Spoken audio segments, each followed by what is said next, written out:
गलवान में चीनी सैनिकों की मौत से बौखलाए चीनी, सोशल मीडिया पर जमकर कर रहे हैं गाली गलौज। गलवान खूनी संघर्ष की सच्चाई को 9 महीने तक छिपाने के बाद आखिरकार चीन ने कबूल कर लिया कि उस खूनी झड़प में उसके भी 4 सैनिक मारे गए थे और एक रेस्क्यू के दौरान मरा था। पीएलए की सेना की मौत को लेकर ड्रैगन के खुलासे के बाद चीन में बवाल मच गया है।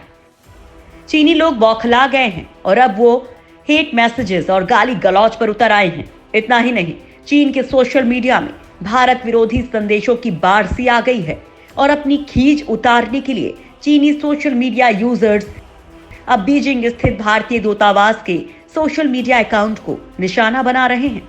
गलवान घाटी हिंसा में भारत के 20 जवान शहीद हुए थे। वहीं चीन ने अपने सैनिकों की मरने की बात को 8 महीने तक दबा कर रखा, जिसे लेकर भी वहां के लोगों में काफी रोष है। पूरे चीन में मातम का माहौल।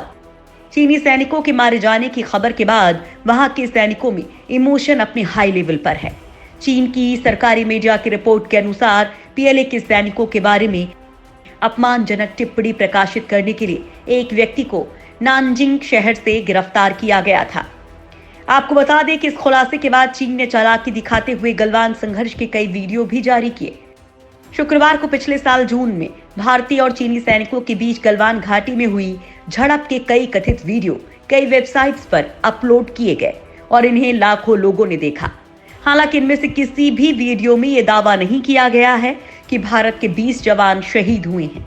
गलवान संघर्ष में मारे गए 4 चीनी सैनिकों की तस्वीरें वहां के सोशल मीडिया पर वायरल हैं। इस दौरान चीनी नागरिकों की ओर से तीखी प्रतिक्रिया भी देखने को मिल रही है। चीनी सैनिकों के मरने से वहां के लोगों में गुस्सा इसलिए भी है क्योंकि वहां के लाखों करोड़ों लोगों ने दशकों बाद अपने सैनिकों को मरते हुए देखा है। यही वजह है कि उनका दुख सामने आ रहा है। चीनी सैनिकों की मौत के बाद से चीन में यूनिवर्सिटीज, कॉलेजेस में श्रद्धांजलि सभा का आयोजन किया जा रहा है और मृतक सैनिकों की तस्वीरें लगाई जा रही हैं। चीनी युवा सरकार से पूछ रहे हैं कड़े सवाल। गलवान पर चीनी सरकार युवाओं के निशाने पर है। वहां के लोग ये सवाल पूछ रहे हैं कि सरकार ने आखिर इतने दिनों तक ये बात क्यों छिपाई। इन सवालों का जवाब देने के लिए चीनी सरकार की ओर से उसका मुखपत्र ग्लोबल टाइम्स सामने आया। चीनी कम्युनिस्ट पार्टी के भूपू कहे जाने वाले ग्लोबल टाइम्स ने अपने संपादकीय में ये बताया कि आखिर इस सूचना को 8 महीने तक क्यों छिपाया गया। ग्लोबल टाइम्स ने लिखा कि पिछले साल गलवान घाटी में जो हिंसा हुई थी उस समय तनावपूर्ण स्थिति को देखते हुए हताहतों का खुलासा करने से बचना सीमा की स्थिति की स्थिरता के लिए अधिक अनुकूल था।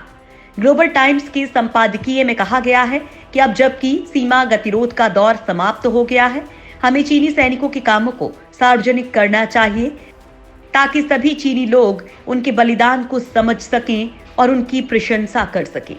ग्लोबल टाइम्स ने यह भी लिखा कि चीन ने गलवान झड़प के पहले किसी विदेशी सेना के साथ संघर्ष में अपने सैनिकों का बलिदान नहीं देखा है। 1995 और 2000 के बाद जन्म लेने वाले युवा सैनिकों के बलिदान ने देश को झकझोर दिया है। यही वजह है कि चीनी लोगों में इस खुलासे के बाद कुछ ज्यादा ही आक्रोश और झल्लाहट है, जो भारतीय दूतावास को गाली देकर निकाल रहे हैं। हालांकि चीन के 5 सैनिकों के मरने का दावा भी झूठा ही है, क्योंकि भारत समेत दुनिया भर की कई एजेंसियों ने दावा किया है कि चीन के 40 से अधिक सैनिक गलवान संघर्ष में मारे गए थे।